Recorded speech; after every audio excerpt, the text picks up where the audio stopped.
launch activity. And I am honored to have been selected to play this role.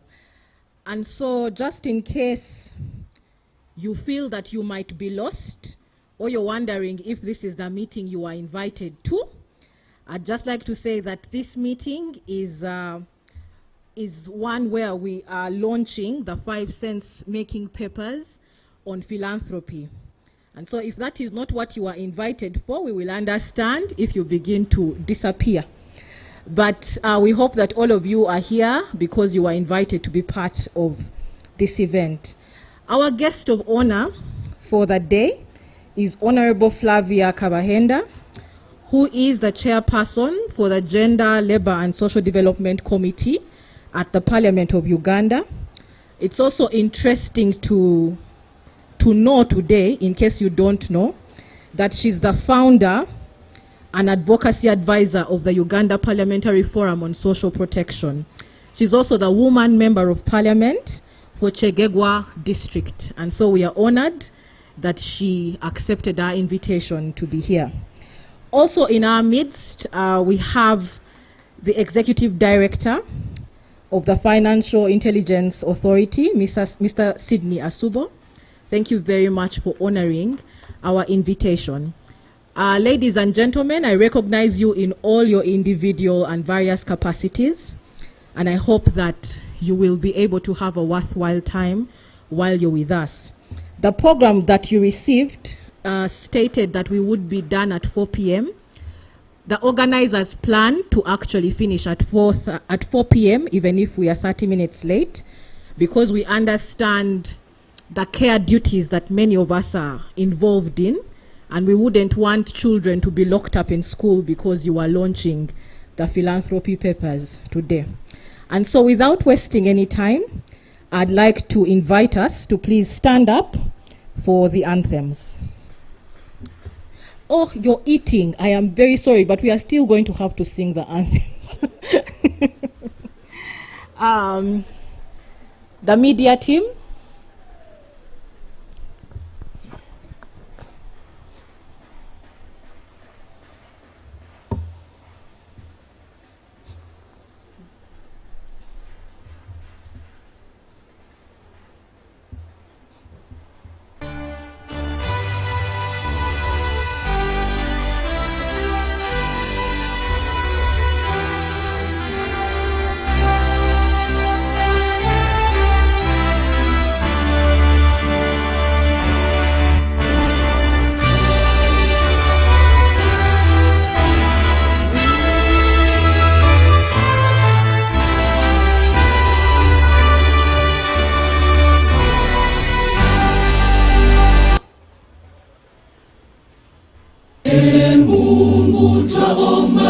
Ilinde Jumuiya Afrika Mashariki, tuwezeshe kuishi kwa amani, tutimize na malengo yetu.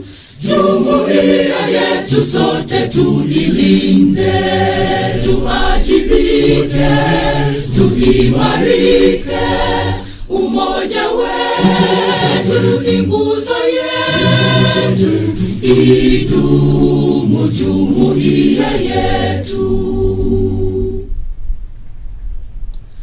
Uzalendo pia mshikamano viwe msingi wa umoja wetu, na tulinde uhuru na amani, mila zetu na desturi zetu.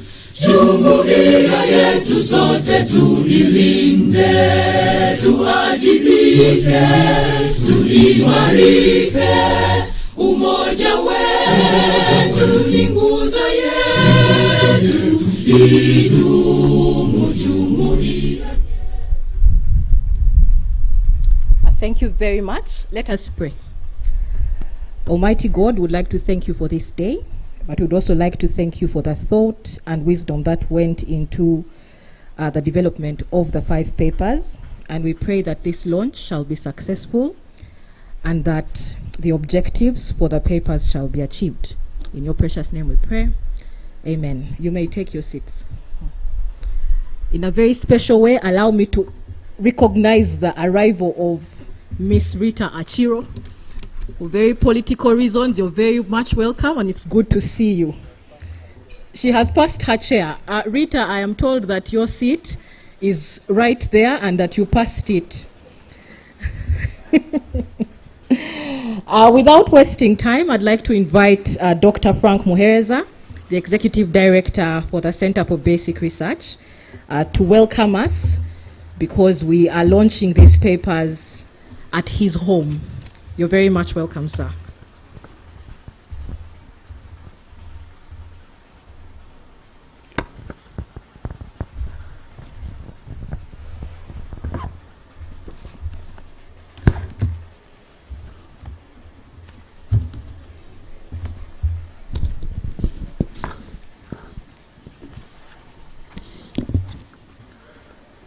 Hello. Good afternoon, ladies and gentlemen. You're most welcome to the Center for Basic Research.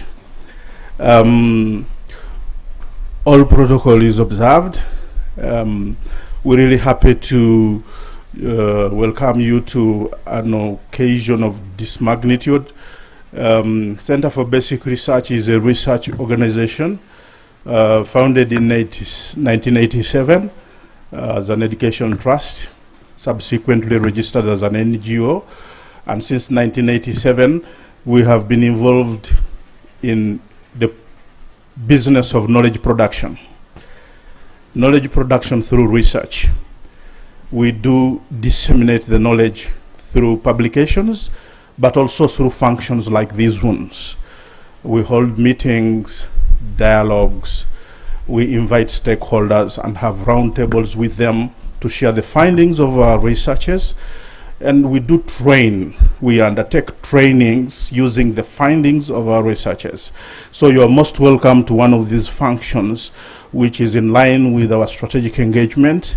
We are happy that the Uganda National NGO Forum could accept collaborative arrangement where we disseminate some of the findings of the research. I would like to appreciate the work of the NGO Forum in making this research possible, and the researchers who undertook this study, the research team which was led by Richard Sewakrianga. You are much appreciated. Thank you very much for doing a very wonderful job and for bringing us together here. We're going to be disseminating the findings of those researchers, and we eagerly await. I'm not going to unpack exactly what is in the reports. We eagerly await to hear from the horse's mouth. Thank you very much for the job which has been well done, and we would like to also let you know that as part CBR, we are interested in having this discussion not stop here but continue through other forum, and so that the people who are unable to participate physically here can be able to engage with the ideas that are emerging through these papers. Philanthropy is seldom misunderstood, and we think that it is part of our psyche as individuals to be philanthropic, but several times we are unable to put it to effect in ways that make meaning even in circumstances of difficulty. So this study is one way of letting us understand the inner energies that we do possess, that we can rely on in order to perfect the processes, the functions, as well as the things that we can possibly do through inner energies, inner efforts that are collaboratively described as philanthropy in various ways. So you are most welcome. This is our home. Feel home away from home. Enjoy yourselves. CBR believes in creating equal opportunities, to create equal opportunities for every able-bodied person to speak and be able to air out their views. We tell people when they come to CBR that we leave our coats on the doorway, and since we are seated in the meeting outside in a compound, we shall leave these inner jackets and coats on the gate, So we engage with ideas. We engage with ideas in order for us to be able to understand each other. We agree to disagree agreeably. If you don't like what I have said, you don't have to shout me down. Bring an idea which is superior to mine and let the listeners judge for themselves. We pride in the fact that we enable different ideas to thrive. We are an independent research organization that enables people with different ideas to engage themselves in an intellectual discussion. Thank you very much for coming for this meeting. The guest of honor and the master of ceremony, I am grateful that the turn-up has been very encouraging, and we pray that it doesn't rain, the sky does not open. You have given us a good prayer, and it is going to be possible for us to complete our discussions without any disruptions. Thank you very much for listening to me and for coming. God bless you all.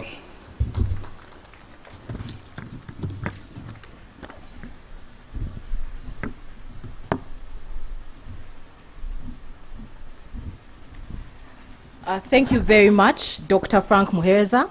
Growing up, we were told that if you do not want something to happen, you don't talk about it. So should it rain? Should it rain, we know who called the rains.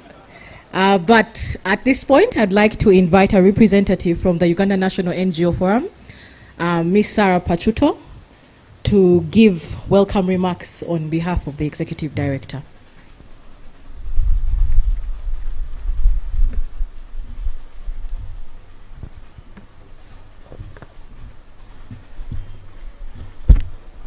Good afternoon, everyone. My name is Sarah Pachuto. I am the team leader for civil society strengthening at the Uganda National NGO Forum. I want to thank you for making the time to be with us, both online and physically. For me, it's a great honor to get to this day because we've been through a lot the past few years, but being able to share time like this, the giving of your time, giving of your care, I'd like to thank you for that. Thank you very much.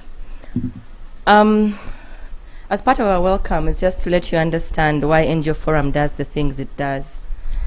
Now, our vision is a coherent, respected, and well-informed NGO sector, contributing to citizens' well-being and safeguarding their rights. Now, the key things I want to take from that vision is coherent, respected, and well-informed. Because of those three key things, as an NGO, to be credible, to be respected, you have to know what you're talking about. You have to have information that you share with the people. You have to know what it is that you're engaging on. And so for us as a platform for NGOs in Uganda, this is something we hold dear, and that is why work with CBR is something we cannot take for granted. Just to say to Frank that for me, CBR has been very instrumental in my career in civil society, because my first activity when I joined in 2012 was in these very gardens. Now, to be here at the position I am at, I owe it to the inspiration I received that day, and I want to thank you for that. Yeah. So the other thing that I'd like to take note of about NGO Forum is SDG Goal 17, partnerships. We love partnerships. We live for partnerships. We are who we are because of partnerships. We are in this space with you because you're our partners. And you care for us, you think like we do.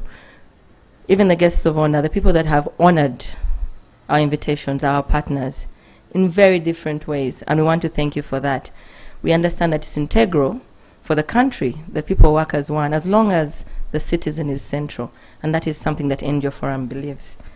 So again, I want to thank you for being our partners, for giving us the time, and for being there. Even when things were not easy in the past few months, we knew there were people who had our backs. So again, I say thank you to you. Now, philanthropy. And for this, I want to thank our partners, our sub-national partners who are in the space, those who have traveled all the way from the traditional 14 regions of Uganda. I'd like to say a very big thank you, because without their partnerships, our work would not be done. Everything we think about, we have to check with them at the region. Everything we want to do, we can only do with them, because on the ground, they are the people that we can talk to. And for that, we want to say thank you.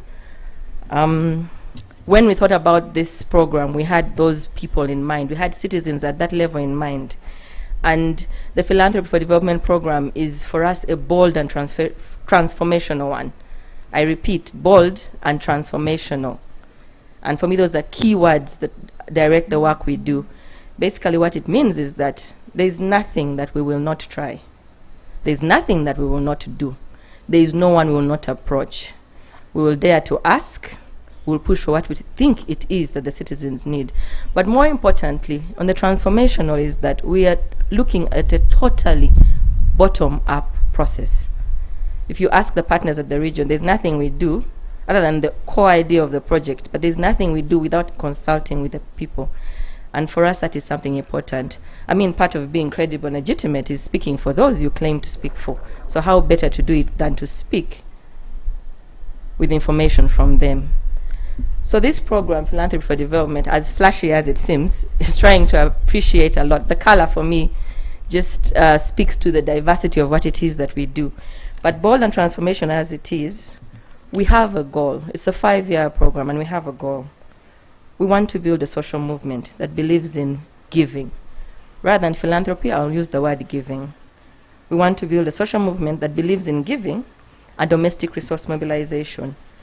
But also we want that movement to recognize the power of giving. That's what we want to do at the end of the year, of the 5 years. We would also love to have pro-philanthropy regulation. And by that, we're not saying a law that regulates or pushes for philanthropy, but pro-regulation, whatever it is, whether it's what we already have, but somehow to find a way that the regulation we have fosters or enhances giving.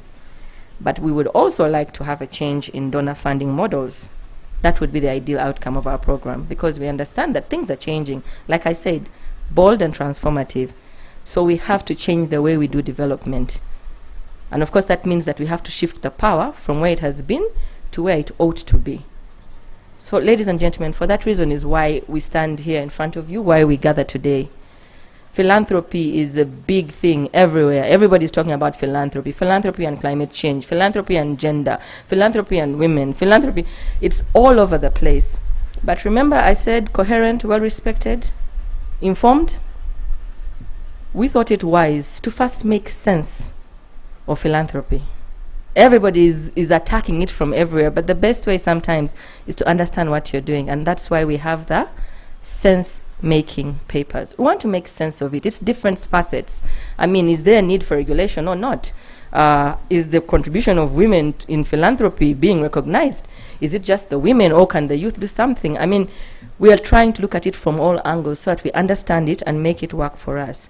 And that is why we are here today. So these 5 papers, these 5 books, we hope are going to enrich you, as of course it pushes NGO Forum towards its vision, but we hope that with what we launch today, we'll have made a very integral contribution to understanding of philanthropy or giving in Uganda. And then from that point, we can then build on to make this country a better place for every citizen. Like I said, for NGO Forum, the citizen is central. Ladies and gentlemen, I will stop at that point, but just to share our heartfelt gratitude as NGO Forum for your continued patronage and for your time. This in itself is philanthropy. We thank you for sharing this with us, and we look forward to many more of these with you. Thank you. Thank you very much, Sarah, for your kind remarks. And Sarah speaks of 5 sense-making papers. The first one is the Philanthropy and Foreign Aid Nexus. We also have the nexus between civil society organizations and philanthropy in Uganda. We have the third one around philanthropy and mindset change. We have the shadow side of philanthropy. And the 5th one, the meaning and practice of philanthropy in Uganda. But we are going to go into a session where we will be looking at a synopsis of 2 of the sense-making papers. And that will be done by Mr. Richard Sewachirianga. But before he comes, I don't know whether we remember this. I'm not sure what to call it, but this. How many of us remember it?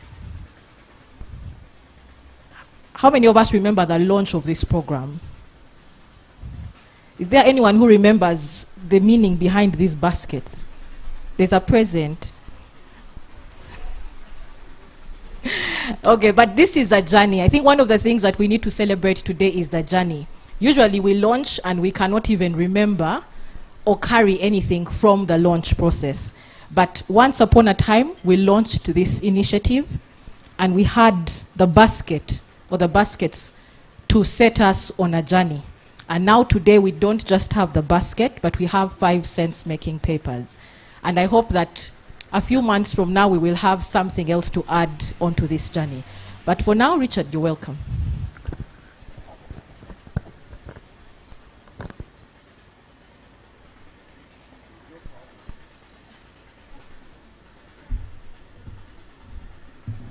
I was asking for PowerPoint, but I'm told there is no PowerPoint.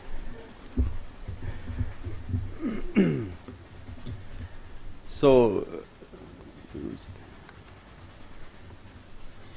we would like to start now. The guest of honor, who is the chair of the Gender Committee in Parliament, our own colleague, Mr. Subo, from the Financial Intelligence Authority. It has a good acronym, FIA. So I hope it doesn't mean anything more than that, but you are welcome. And all of you colleagues, ladies and gentlemen, thank you very much for making time to be here for this launch of these papers. Now, I will say a little just to add to the words that have been spoken both by Frank and by Sarah on behalf of Moses, that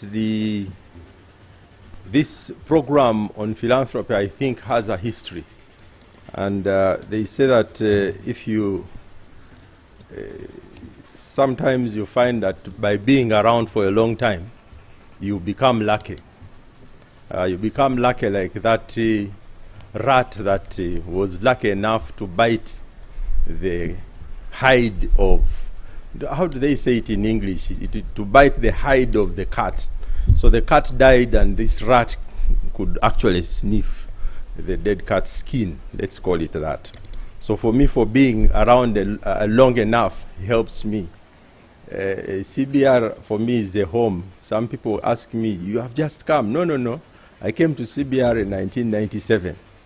As a junior researcher, and I have had my association with CBR that long. But also I was at the Uganda National NGO Forum for 12 years as executive director, and that was also an interesting association that I had with the Uganda National NGO Forum. But as Sarah has said, this work on philanthropy actually came from work that started earlier, and that was work on local fundraising with some partners, Wellgassen and others in Europe. We started talking about this issue of local fundraising. Then they put together a short training program, and I remember Sarah and Sophie Kange joined that short training program and became certified coaches. Whatever that means, it's big English, but it means people who know how to train others. So they became certified coaches in this program. And at some point, there was the point that, can you give the cameraman a seat so that the people behind you can see me? No, don't move your camera. I'm just thinking about the guy behind you. They'll find it very hard to continue doing this to their necks. But because of that, we then went through a process where there was a little bit of soul searching of saying, where does this discussion go next? Because I think through these programs where people were being trained in local fundraising, one of the things that was clear was that generosity was very alive across Uganda. There were lots of different ways in which people were giving and which people were willing to give. And so that's one of the things that was a motivation for this program. And of course, before I left, Sarah and others joined the working group that did develop the proposal for this program, which is a multi-country program called Giving for Change. In Uganda, anything called change is complicated. That's why it's called Philanthropy for Development in Uganda, but it's called Giving for Change globally. And the idea behind it was really to sort of see what can we do to galvanize, to give agency to that local giving. And so the program started. But then I think because I had known about many things around this whole need for a deeper discussion on giving, we then decided when I got back here with Frank that one of the things that we need to do as part of our research agenda is really to dig deep into this question of philanthropy, generosity, gifts, and giving, and what it means for different parts of society. So it's really within that discussion that then we connected again to NGO Forum, and then they said, well, you know, what are your ideas? So we put together ideas in terms of 5 thematic areas where we could do papers. So the thematic areas, as you can see listed, we did a paper on the meaning and practice of philanthropy, which is really a paper that broadly understands what philanthropy is about, where the word comes from, and all that. And we try to do a bit more thinking through in that paper so that we don't use shallow knowledge. We go a little bit deeper. We look at where these words come from, how they are used, and what their implications are for us today. Then we did another paper after that that looked at philanthropy and the nexus between civil society and philanthropy. And I'll say a little bit about the content of these papers. And that went into this discussion on what philanthropy means for civil society and philanthropy and how they come together. And then we did another paper that looked at foreign aid and philanthropy. And that will be interesting. We shall be doing these seminars, so you'll be hearing a little bit more of the detail. But it looked at this whole question of how do we deal with the question of philanthropy within foreign aid. And then we had a paper that focused on the mindset, philanthropy and mindset. Now that's an interesting paper also, because when we did it is when I realized that really this whole thing called mindset is a very interesting thing. And now that the Parish Development Plan model has a full module on mindset, I think they would love to read that paper a little bit deeply, because we went a bit further into understanding what types of mindsets inform philanthropy and generosity. And then we did the last paper on the shadow side. The paper on the shadow side is really to look at what are the dangers, what are the pitfalls, and what things should we avoid. Because, you know, giving can be manipulated. As you all know, giving is something that we use differently. So that's another one. There are a few others in the pipeline that we shall be also publishing along the way. So that's where these papers come from, the 5 of them. But today, really, these 2 specific papers are looking at very interesting parts. The first paper, which I'll talk a little bit now about, is one that looks at the meaning and practice of philanthropy. And the way we formulated that paper is we started by looking at some of the early formulations of this term philanthropy. Where does it come from? Where does it, what is it? Because everybody talks about it. Now, those of you who are in this field, you will know that we always quickly say philanthropy is a Greek word that means love for humankind. So sometimes it is framed as such. So in this discussion, I want to pause here and welcome the Honorable Madame Sereko, who is my sister. Since we all come from the Quebec land, I can claim her. Thank you very much for honoring our invitation and for coming.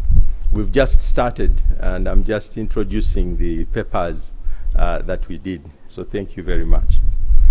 But let me just quickly move on with the rest of the paper. So then, when people say, okay, philanthropy means love for humankind, sometimes they don't realize the complexity of this term and where it came from. Now, the thing is that when you read the literature around the term, it's interesting that this is a term that came from the Greek philosophers. There's a philosopher which you will read about in the paper called Plutarch, who actually, for him, when they started using the word philanthropy or philanthropia in the Greek language, they were associating it with being civilized. That when you are philanthropic, you are civilized. That was the first kind of formulation of philanthropy, that it's about being civilized, it's about being superior to others. That when I am civilized, I can give. When I'm superior, I can give to others. Now, this formulation stayed on for a long time during the Greek times.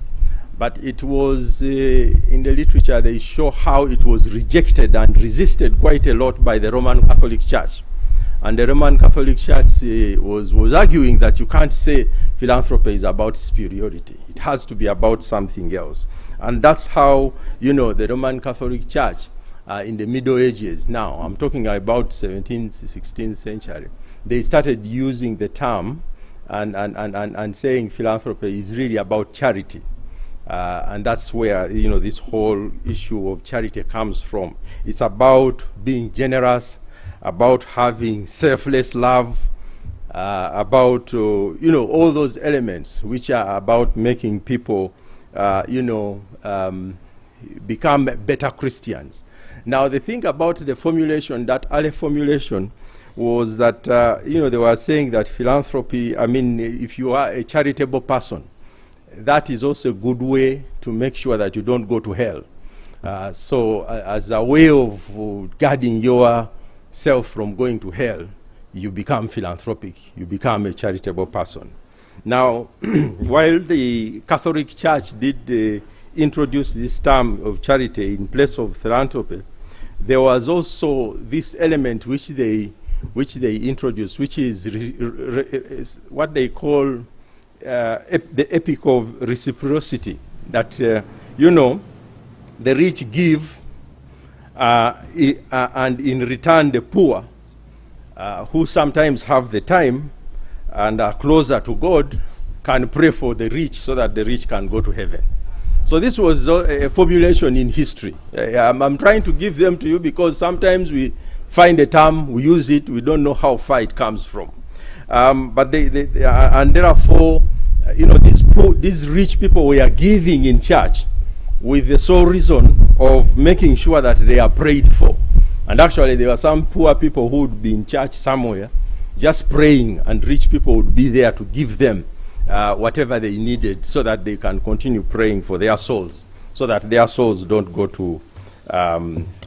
But then that history was contested, and many people started resisting it. And in the paper we go a little bit further, but let me not spend too much time. But also in the paper we show that there was also another, that formulation also became very much part of what we call the Abrahamic religions, the religions of Christianity, Judaism, Islam, as you know, all those are religions where the issue, the fact giving is very much part of your either Christian salvation, of your being a good Muslim. If you're a Muslim, like my friend Feni, he has something called zakah. So he has to give zakah. If you're a Christian, you have to tithe. If you're a Judaist, you have what they call sadaqah. But all these are terms being used to really say that giving is very much part of the DNA of, the spiritual fulfillment of people. Now, there was, after that, within history, we now have another era, which era was really resisting this whole idea of giving to be very central in terms of helping people to become better Christians or better Muslims or better everything. And in fact, that was very much part of the Protestants and their protests to the Roman Catholic Church.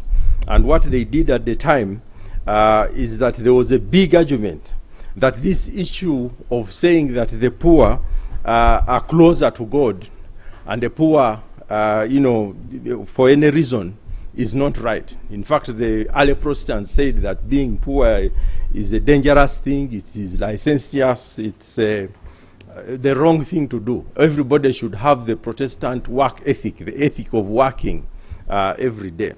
So that was also another era where there was a back and forth about this whole issue of what's the role of giving. Now, within the way now philanthropy as a term becomes very formalized actually came from the French. In the French tradition, that's where we see the use of this term in the modern sense. When the French, they had an elite organization called the Society of Philanthropy of Paris. And this one really criticized a lot this whole question of faith-based philanthropy. They said, no. This being good, giving is nothing to do with the church. Churches, religions should leave this alone. Being good is about making society better, and therefore we should all be able to give. We should build a tradition where we give money, we give gifts to causes that are central to us.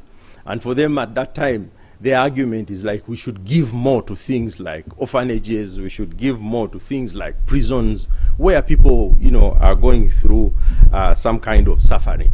And that also introduced another era in history, which is called, what they call the institutionalization of philanthropy, where, at that time, there was this idea that if there are people who are suffering, let's put them all together, put them in an institution, feed them, allow them to be better, and give them money, give them food, give them clothing, give them everything they need, but they are in an institution. Don't leave them to be everywhere in society. And that's how, things like these babies' homes were introduced, things like, I don't know if you remember the what they used to call it, Bakateyamba, schools, the schools for those who are disabled, and all those kinds of things. They come from that frame of mind, that people who have anything that makes them suffer, let's put them in institutions, and these institutions, we shall finance them through philanthropy. So you could see that this was another framing that was, very, very dominant. And that actually, that framing became very influential, especially in colonial Africa. When the colonialists came here, some of the things they introduced are those kinds of things, where they would build institutions for those that they feel are destitute. So institutions for people who are suffering, institutions for people who are disabled, institutions for people who have leprosy, institutions for people who have babies that are thrown on the road, these kinds of institutions. So that was another era that has stayed on, because as you all know, up to today we have these kinds of institutions in different places. But very quickly, the paper also discusses another form of philanthropy, which we call the emergence of what they call emergence of scientific philanthropy.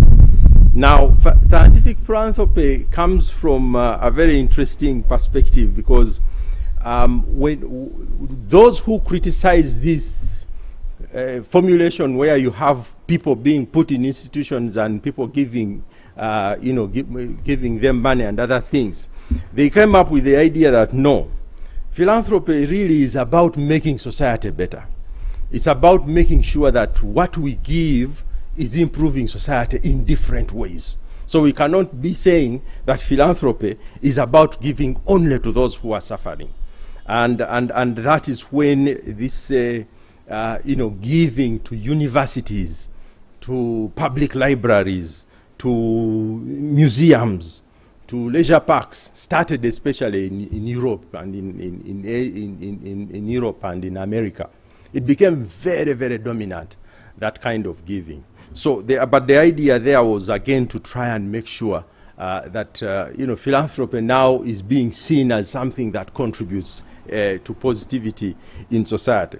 And that was one of the influential people is the one you all know, since you all deal with donors, Carnegie. If you have worked with the Carnegie Foundation, Andrew Carnegie was known. He wrote this famous, what they call the Gospel of Wealth. And that was a small book that really was like the blueprint for this type of giving.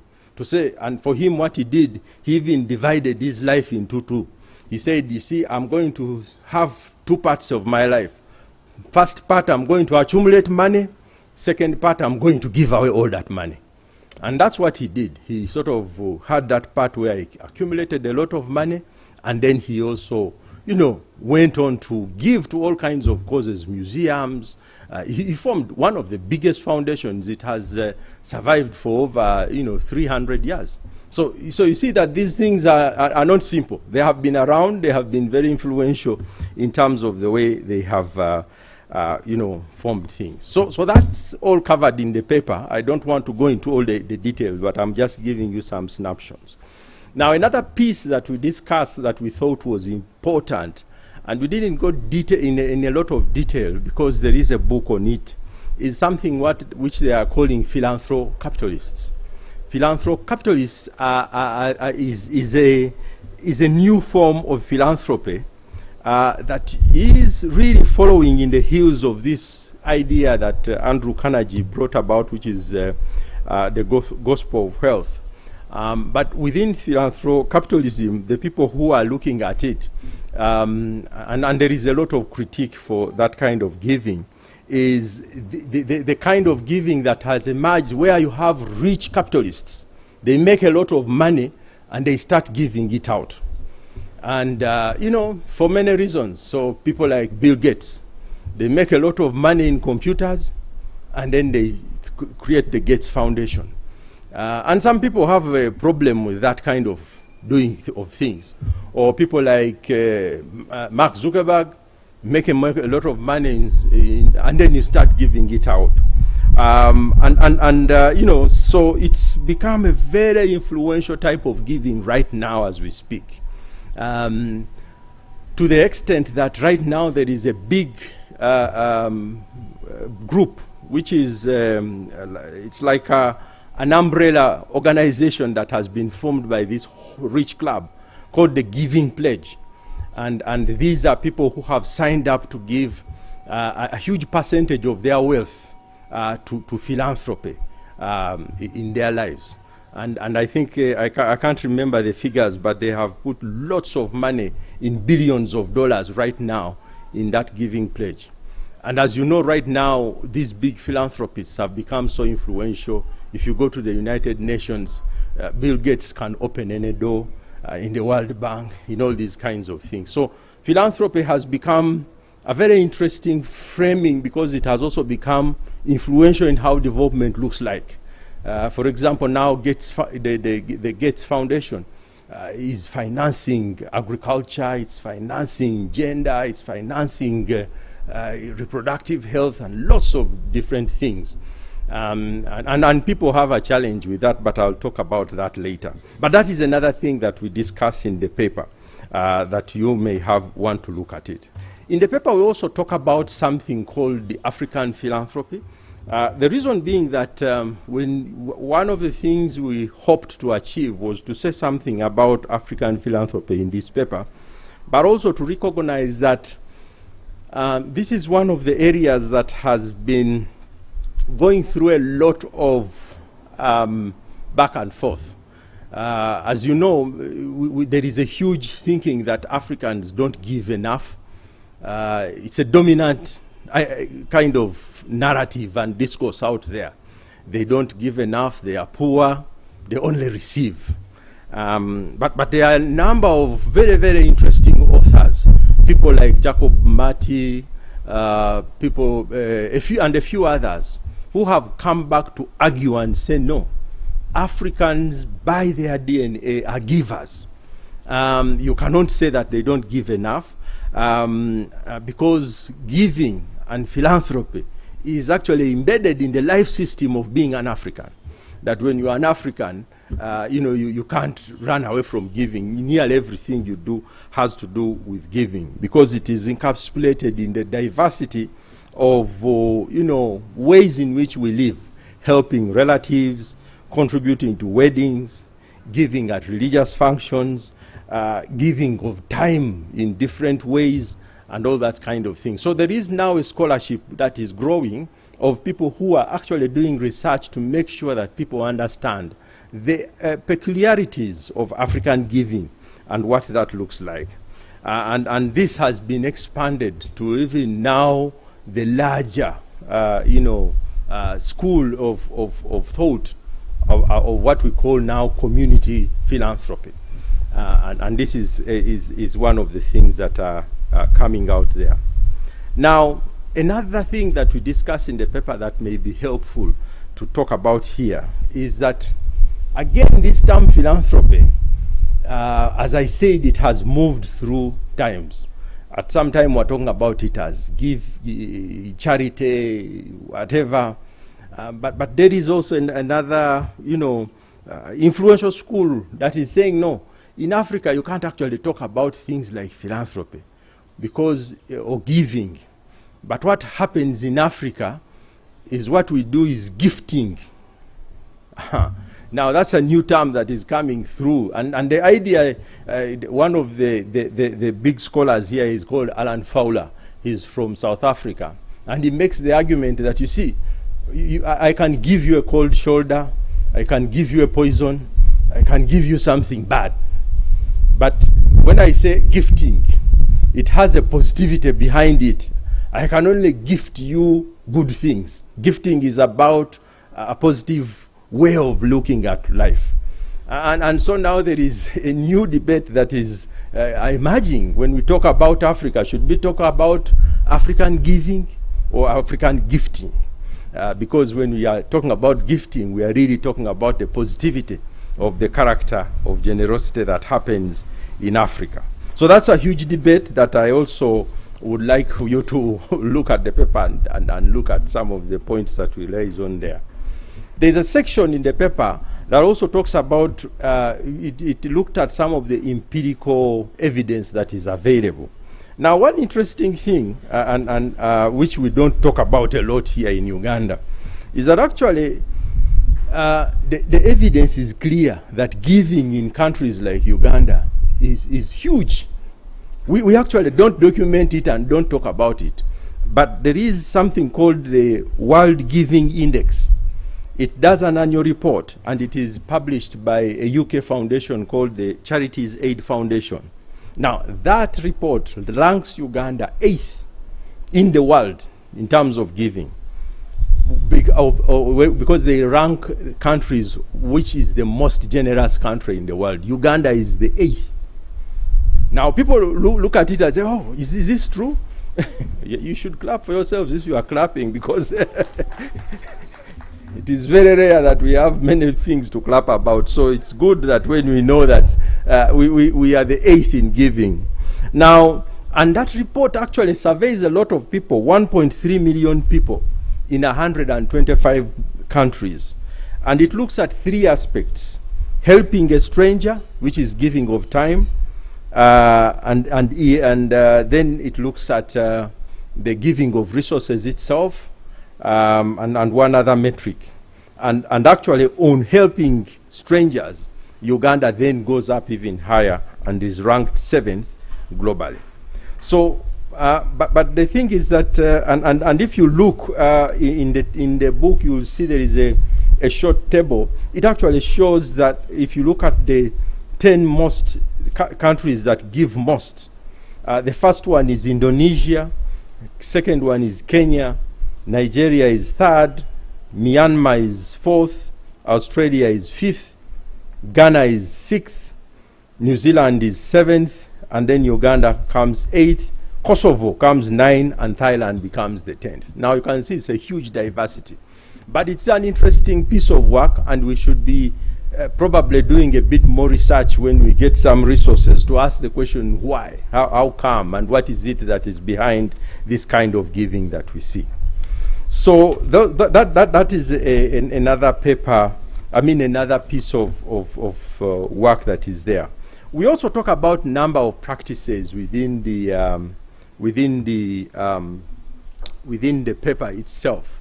Now I've been told that I must stop speaking at some point, and I realized that I didn't think about how long I should speak. But let me say, I'll have to say something about the second paper. So just to conclude that in this paper then, that first paper on the meaning and practice, as you can see, is one of the papers I've just been talking about. It also goes, we also talk about something around the practices of philanthropy, and then we talk about some of the issues around what are the limits that we should be looking at, and we give some recommendations that we see that are important. But just to mention those recommendations because they are key, is that one, I think, is the need for a policy and legislation around philanthropy and giving. For countries where it has really gone up, you've realized that it's because in the law there is something that is mentioned to say, something that encourages people to give. So like, I get a tax rebate or something like that. Of course, the building of innovations, building capacity of people who are in this giving culture is important. The growth of local resource mobilization, I think, is also key because, as I said, this is something that is in the DNA of all of us. So that is something that we also see as important. And then a few others. But let me just say something, maybe in 5 minutes, about the second paper, which maybe many people would have loved to hear more about. But in the second paper is where we talk about civil society and philanthropy. And we say at the outset that, philanthropy and civil society are like co-joined twins, because it's very hard to talk about giving without talking about within civil society. We really survive on giving, and philanthropy also survives because it is a mechanism for giving. So the paper really discusses that, and we move several directions. Isabella, I'm going to ask for 3 minutes so that I sort of wrap it up properly. And we move several directions. One is we start a little bit further down. All these papers, we try to historicize them, not because we are professional historians, but because we don't want to give knowledge that is ahistorical. Sometimes, we have these things in Uganda where people stand up and talk and they have no history, especially the youth who think that life started yesterday. We the youth, so we always tell them you have to sometimes anchor your discussion in history because you may repeat what history has said already, and that can be a problem. So we anchor this in the discussions around history by looking at how, things like colonialism, for example, has evolved and what they have meant in terms of philanthropy. So there is a lot that we say in the paper around that, in terms of, where that whole comes from. But I think the key point there to make is that, the birth of many of these organizations is really, they come from that history where people were organizing themselves to try and challenge, to try and, push back on the excesses of, colonialism. They came together, they gave. If you go and even read a bit further, the organizations that were interested in the self-determination of Africans were really those that were anchored in giving. And the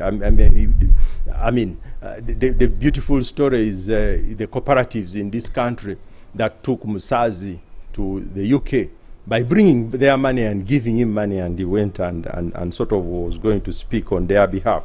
Or the farmers' organizations that used to organize in the colonial times.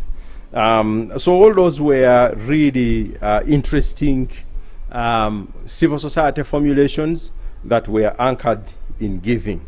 Now, in the paper, again, we talk about a few other things around some of the civil society organizations that come with colonialism, that were really also shaped around giving. Things like the Boy Scouts, the Girl Guides, and Mothers Union, Fathers Guild, and all those. They were not just civil society organizations, but they were also built around this ethos of giving and how you want to give back to community. So when you're a Boy Scout, one of the things they taught you is not about your own responsibility, but how you actually can give of yourself to society, and that is the kind of framing also that comes from these others. In the paper, we also go into a deep discussion around the state and civil society and philanthropy in Africa. It's a long discussion, but I really would like you to read it. But just the short and long of it is there are several scholars that have shown this sort of two parts of the state and what they have meant for Africa. Then we talk about the emergence, and Isabella has arrived, so we will try and wrap it up properly. Then we talk about the emergence of NGOs and where they come from, and that era of giving. As you know, NGOs really come from the era when the World Bank made the argument that the state is not the best in terms of delivering development. We need to use those organizations that are outside the state. But the story is long, but then we talk about that a lot in the paper. We talk about some of the philanthropic foundations, how they are part of giving, what kinds of things they do, the role CSOs play in this philanthropy engagement, and what one of the things we need to think about. We talk about the synergies that civil society have to build when you talk about philanthropy, and then we end the paper by actually addressing some of the challenges that civil society is faced with, the issues around the tensions between being generous and being just. There is an interesting book by the Ford Foundation president called From Generosity to Justice. And the idea there is really to say that rich people have this, and let me explain this last point, because very rich people have this power to give to anything that they want to give. But also, the other thing is that with that power to give, they sometimes give to things that create injustice. Now, how do you deal with that? For example, in COVID, when there was a COVID problem, the rich in the West put together money, do a vaccine, quick, and vaccine were produced. What did they produce? Vaccine apartheid. People have vaccine, others don't have. So generosity and justice are two things that have a tension. So that's one of the challenges. There is the issue of civil society space, which I would have loved to talk about, but it's not possible now. There is the issue of just the rootedness and connection in terms of philanthropy and how it is practiced, and a few other things along the way. And then we give some recommendations at the end of the paper. But as you can see from the discussion, I have said many things, but I haven't touched all the details in these papers. But they are going to be available.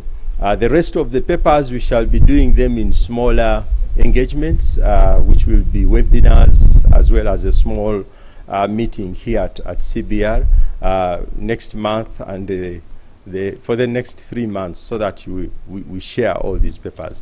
With that, I want to apologize to Sibera and say thank you very much for listening to this. Thank you.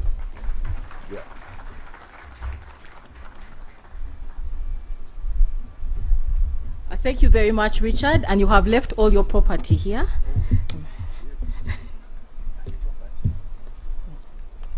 Thank you very much. And there was no need to apologize, because you actually used 35 minutes and not 40. So the only reason I was rushing is because we started 30 minutes late, and we have an online audience that had been waiting for us to start from exactly 2. But we also need to make sure that everyone who needs to leave at 4 p.m. can leave. So thank you very much for rushing through and indulging me.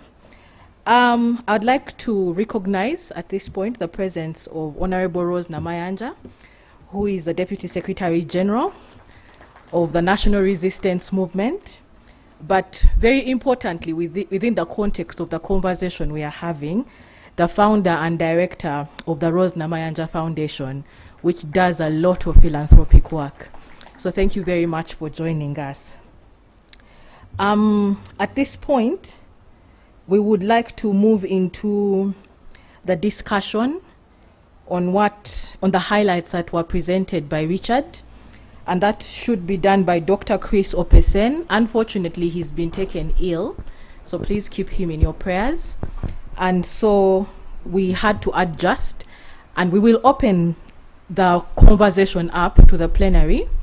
But to lead the discussions, we requested Mr. Paul Mulindwa from the Chitara CSO Network, who has been heavily involved with the NGO forum around community philanthropy, to give a response, after which we will have a response from Miss Emily Drani, and we will close the direct discussion responses with Mr. Michael Aboneka, who has also engaged with the NGO forum on the legal framework for philanthropy in Uganda. So it would be good to hear from him within that context.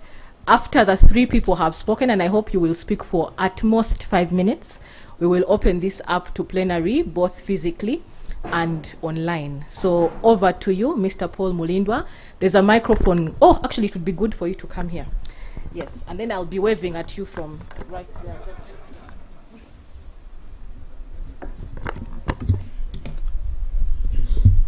Thank you, Sabina and Richard, for broadening our understanding of philanthropy. My name is Paul Mulindwa, and I work in Bunyoro sub-region with civil society. I want to respond quickly to Richard's paper, perhaps in two areas. One is the community philanthropy, because my work on a day-to-day basis is with communities.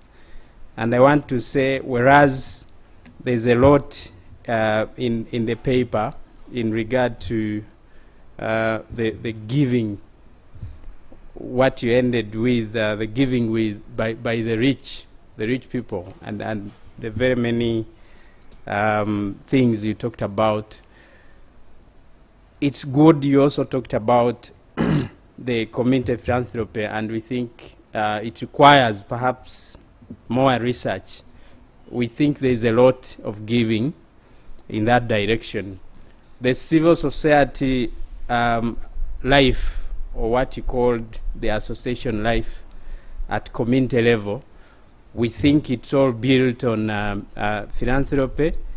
The very many groups, the way people organize at community level, the youth groups, the community women groups, the farmers organizations which you talked about, in my view, they are all organizing to do what you called making society better. The only difference perhaps is for them, they give in numbers or they contribute in numbers, and in most cases their giving is not dramatized and captured by BBC and media. So we really think there is a lot of giving at community level, but also the giving in different ways, or philanthropy in very different ways, not necessarily giving money. If you look at those associations and the way they associate and the work they do, there's a lot of giving which may not necessarily be in hard currency, in money. Giving in terms of time to help children, to help women who need help, to help the young people who need help, to help the elderly who may need help in different communities, in various ways, maybe escorting them to access services, maybe giving them information, perhaps helping them in one way or the other. All that is philanthropy, in my view, and the way we see at community level. The mind change in regard to philanthropy, in our view, is actually very much needed, especially at community level. There is a thinking that, the one who gives comes from outside, so there's a lot of value on foreign giving or external giving than the inner giving, which you talked about at some point. So the community, when they give to themselves, within themselves, there is little that they value right from themselves, inside themselves. And that perhaps needs to be changed, and we need to work towards changing that perception and starting to value a lot of giving that happens at community level. Actually, our civil society work that we do at community level is all built around philanthropy, is all built around the community groups, the associations, the cooperatives that you talked about. Those groups that are built not necessarily to pursue individual interests, but making society better. And for us, we think that's a lot, and there's a lot in philanthropy that is going on in communities where we work. I want to thank you, and Thank you. I invite you to discuss more. Thank you very much. Let's give him a hand clap. Thank you very much for sharing, especially your recommendations. And at this time, I'd like to invite Miss Emily Drani.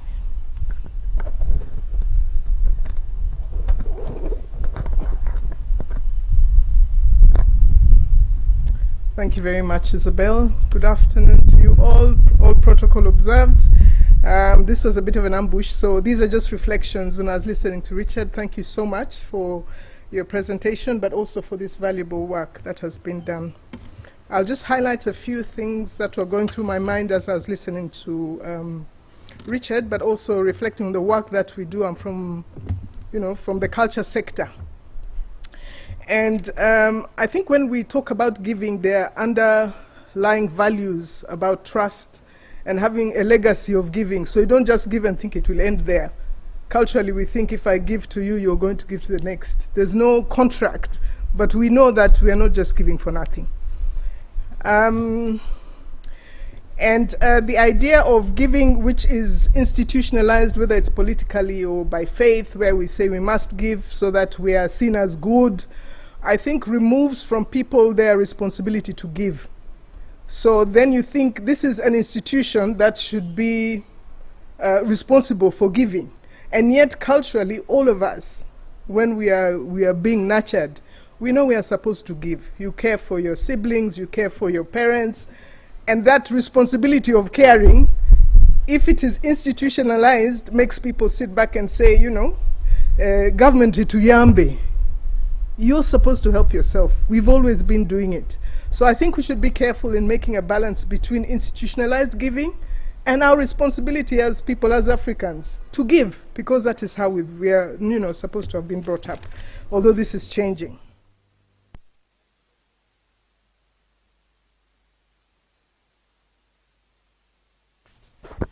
Where we're talking about mindset, it was interesting to listen to Richard, and I was thinking of the young people that we have today. And most of them, especially those in their 30s, which is this generation, will come back to you with the Mfunirawa. I'm not a Muganda, but that term comes up all the time when we are dealing with young people. What is in it for me? So that mindset change where you want a child to know, if I have toys, I should take them to the orphanage. If I have more than I need, I should give to someone without expecting anything in return. Because this giving and having an expectation takes away from the value of philanthropy. It's not about what do I get back in return. So that's why it ends up coloring the value that you attach to money that you get, let's say, from Bill Gates and others. They become very rich, and they can influence any government. They can influence the health sector. So is that giving the kind of giving that you really appreciate? So that raises for me the question about the motivation of giving. Why do you give? Do you give because you want to better the world? Or do you give because you want to influence? Ultimately, not now, eventually you are going to influence how things work.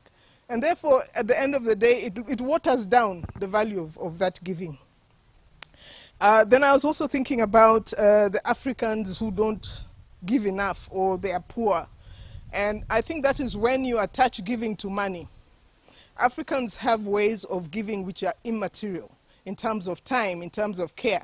That's why we don't have old people's homes, because people look after their old. We're not actually supposed to have orphanages because we have extended families. That is the way you give. It is not about giving because I have a lot of cash in my pocket. It's again going back to the question, is it the fish or the hook? You can give, millions, but if you don't help to influence people to be able to help themselves, at the end of the day, you are actually self-gratifying because you're always going to be the giver. They will never have an opportunity to give back to you. Bill Gates will never imagine that an African can give him money because he's giving. He's always giving the money, not giving the intelligence, the knowledge for Africans and others to get out of that dependency position. So those were some of my reflections. And then maybe a last one was about the spirit of giving. You can give to a poor person and you throw the money, but you can also give it to them nicely. So I think the important thing is, how do we give and why are we giving? You don't give and make someone feel lesser than they should. And we don't give because we have so much and we want to boast and, come to the altar with 1 million flashing, and the other person only has a 500 coin and they're told, no, you're not supposed to give.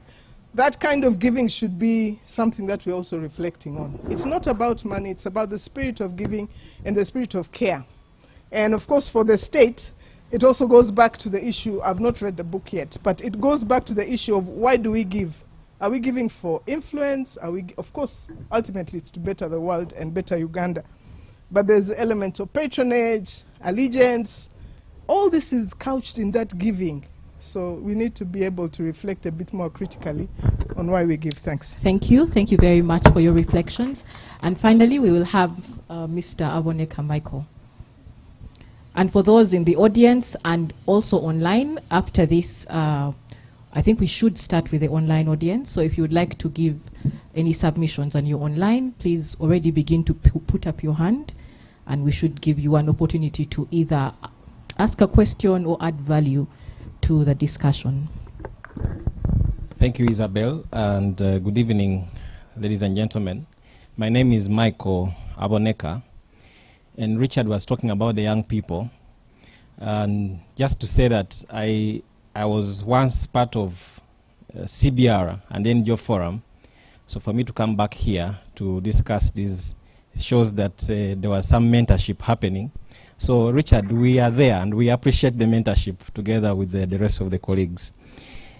The thing about giving, do we need to regulate how people give? And that's the debate we've been having. There is a rush to everything that we need a legal framework. And I think I want to take it from Emily on whether we need to institutionalize the thing called giving. The bulungi bwansi, the umubano, the etofali, all these are there because it is a virtue that we give. But I think the other issue that I've been grappling with is the mindset, yes, that Richard and the rest are talking about, but also the documentation, how we document. And I think it's high time that we started documenting. I'm happy that CBR and the NGO Forum are doing that. But the most important question is, do we regulate the people giving, or do we regulate the process? If NGOs are non-for-profit, are NGOs giving because they love to give or because it is the job that we are doing? The foundations we have, the monies they receive, and of course the whole conversation of the tax incentives. The other day we were discussing the persons with disabilities, and we're saying, but how come people are not taking the advantage of the tax incentive to actually employ the person with disability? And someone is asking, but how easy is it? Because they don't come alone. So there are also those challenges. But in terms of moving forward, I know that KCCA is trying to craft a law to make it an offense for you to give money to those street, to anyone begging. Because they say the problem of beggars in Kampala is because of Joseph and Fred, who have some money to give to those people. So they are going to make it a criminal offense. So the question there is, for me, is that giving, or you're just seeing this boy and you're just throwing money to them? So now KCCA is regulating that and saying it will be a criminal offense. And I think, Emily, that's for me my question. That are we giving because there is a problem, or are we giving because it is our nature to give? And to me, those are the questions that I may not resolve now, but to continue the discussion. As I wind up, there is the issue of the environment of giving. The other day, someone said, if you want quick money, say you're getting married, or just kill one of your relatives without, just say someone has died, I need mabugo, and the money will flow in. So therein is a question, do we gather a lot as Africans on an issue basis that there is a problem, so therefore we need to give? And the other issue is, when we give our money, the reason why we don't want, there is this thing called anonymous giver. Is it because they don't want Mr. Asubo from FIA to look at them, or they don't want URA to look at them? So what is that incentive that will help us in giving? Does the legal environment we have restrict us more, or it enables us more to give? If government is the biggest giver, and I'm told we are going to receive 1 million shillings per household, according to what I read, and so is that looked at as giving, or because someone has a responsibility to give? So to me, I think that this journey is very important to continue conversing about the issue of giving. But I want to say that we cannot regulate how someone gives or they should give. We should rather create an enabling environment for people to be able to give and to be able to also contribute to other causes. Because giving, gifting, whatever it is the one who holds the power, for definition, holds the power to do whatever they want. Perhaps it's time for us to say philanthropy is not just about giving, it's not just about gifting, but it's about many things, including the time. Even us coming here, it is philanthropy. I think, to me, that will make more sense. Thank you very much. Thank you very much. But I saw interest on faces of people when you said 1 million shillings per household. Anyway, thank you very much, Michael. Let's clap for Michael.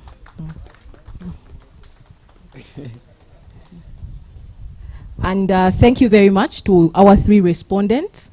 And at this point, we're going to open it up. I don't know whether we have any hands or any comments from the online audience. Do we have any comments from the online audience? I'm not sure who is handling the online audience, the Zoom audience. Do we have any comments? Could we start with the online audience? Okay. Because they've been listening quite a bit. And thank you. Angela Nalunga from Action for Health asks, do the philanthropy books give strategies of giving for sustainability? And then Mahe Bob says, this is something that Uganda needed like yesterday. He's happy that such beginnings will strengthen the philanthropy culture in Uganda. Most of the projects in Uganda survive on the bigger percent of philanthropy philosophy from abroad. It would really manifest great impact regarding reciprocity principle in development at large. Then Robert Kakuru of Kick Corruption Out of Uganda says, I expected Richard to relate philanthropy for development and how it relates to corruption and how it affects our communities and the spirit of giving. Okay. A member asks for clarity on a comment that was made during a presentation from Sarah Pachuto. She asks for clarification on what it means that there needs to be change in donor funding models. Thank you. Thank you very much, Terry, for those comments. Although there is one that you did not read, I'm not sure why, but Richard might be interested in it. And he says, someone, 2K Benjamin says, it's very impressive to note that Uganda is 8th in generosity. I hope it's not because we are also among the most corrupt when it comes to resources. But yeah, it would be interesting to hear from Richard. But thank you very much, our online audience. Rita Achiro had her hand up, so let's take her. We have approximately 9 minutes, so after we are done, we will invite Richard to make any clarifications. Thank you, Isabella. Thank you, Richard, and thank you to NGO Forum and the Center for Basic Research. Just to join my colleagues who responded to Richard's presentation, I think this is a topic that is overdue for our own discussion. My take is that we need to decolonize the concept of philanthropy or giving. Who defines philanthropy and giving? And the one who determines the definition of philanthropy then tells us what it is. And that's why many times when we talk about philanthropy, we are talking about hard cash. There is this giving, which I guess many of us here and out there do, and nobody recognizes: intellectual giving. We give a lot intellectually from the global south, and this giving is used in the global north to bring back the same resources that are claimed to be given to us. So who is giving more? And yet the intellectual giving is not recognized anywhere. Partly this is because probably we also do not document our own giving. And I think this series, the 5 series that we've started with, is a very good beginning, that we need to document the nature of giving for and how we understand it on our side. Otherwise, I think the power balance or the power imbalance continues to be, and it is something that we need to ensure that we document and we are able to claim what we give as part of our bargain. Because if we don't, we'll continue to be seen as recipients. Thank you. Thank you very much, Rita. I will have the lady at the back, and then we'll come to this table. Sanitize first. Thank you very much, the moderator and Richard, for an interesting keynote. My reflections are around 2 areas. To confirm what Richard has said, it's true that the church has been at the center of promoting philanthropy. And my only comment is on the contemporary churches, that we're usually encouraged to give annually. When the year is ending, all stadiums are full of people. They are giving and expecting a blessing for next year. But at the same time, we've also seen coercive giving at times in some of the churches, not regulated. We've seen people lose property. That's the reality. Land, titles, cars, properties, promised wealth as a mindset. So as we begin this debate, whether in our communities, urban or rural, we need to rethink the type of giving that we're promoting, especially when it comes to the contemporary churches. For me, that one, I'm sober. I love giving back. I've seen women that Rita Achiro represents, that talks for, exploited in churches. They're even given a levy. When you give 1,000 shillings, that is little money. You're told to add more money. they don't want coins in churches. Okay, for me, I'm being real and I've faced it. Thank you. The Yes. other bit, as I finalize, I think it's also important that we look at value for money. And this one has been very strong, especially for foreign donors. They've been emphasizing that. But interestingly, the last time we had the COVID-19, our government led on the humanitarian side were urged as a public to contribute, and we saw a lot of giving and in kind. And I hope that was also documented in this box. But I think where we fell short with our Secretary General here, we fell short of value for money. People requested the Prime Minister then for accountability. When people give, they need value for money. Yeah, and finally, I think it's also important that we reward those who give us in our communities and publicize them and make them feel good about giving. Thank you very much. I'm Marion. Thank you very much for your contribution. We had a hand right here. And then we will come to you. Thank you so much. My name is Robert Mugisa. Thank you, Richard, so much for putting this together and for sharing your thoughts.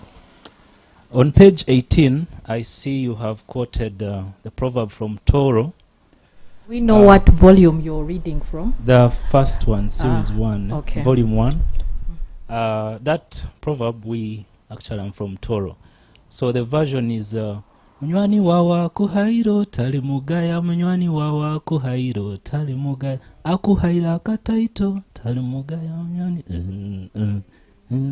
So it just puts that into context, that whichever little you have been given, don't despise. My thought is on the instinct of giving, the instinct of philanthropy. Many times when we give, I think there is that expectation that you have the blessing and it will follow you. My experience is one time in church, a cause came up and this child needed 150,000 for fees, and the parents were there wondering how it was going to be. And I said, as a family, we are going to cater for that. And the whole church ululated and said, abantu temumanye mikisa jamwe jejiva. And that became the sermon. So really, there is that blessing that comes with philanthropy, with giving. And then lastly, she has talked about accountability. When we give, who do we account to? Especially when you've given from your own volition, from your own heart. Is there anyone you're accountable to? Is it to God? Is it to your family? Because you've picked from yourself and you're giving, whether it is time, whether it's money, whether it's a property, any gift. Who do you account to? I think at the end of the day, you can sit down and reflect and say, thank God I gave. That's it. Very much, Robert. And we'll have the last submission from this table right here.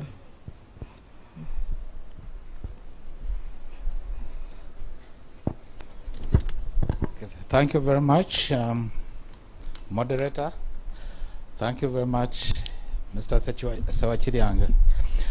I remember many years ago, okay, I'm Dr. Sekimpi from UNACO and part of the Ugandan Geoforum board. Many years ago, he worked on the UPAP. I don't know whether many of you remember UPAP and its significance. So they were not yet born. But it was, I don't know, it changed a lot of things.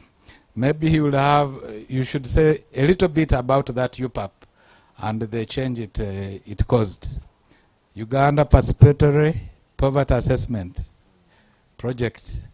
And I think this work is something similar, because it is like turning a key to certain possibilities. Because one of the biggest challenges has been people feeling it must be greener on the other side, or that somebody else must do it, as has been put. So I'm looking at something which I would call hybrid philanthropy here.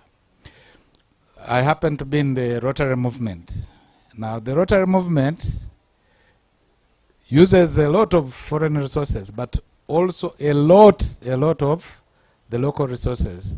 I don't know whether you have been able to look at that, because for it is really hybrid. You think globally, you also get resources globally, but you act locally on local issues.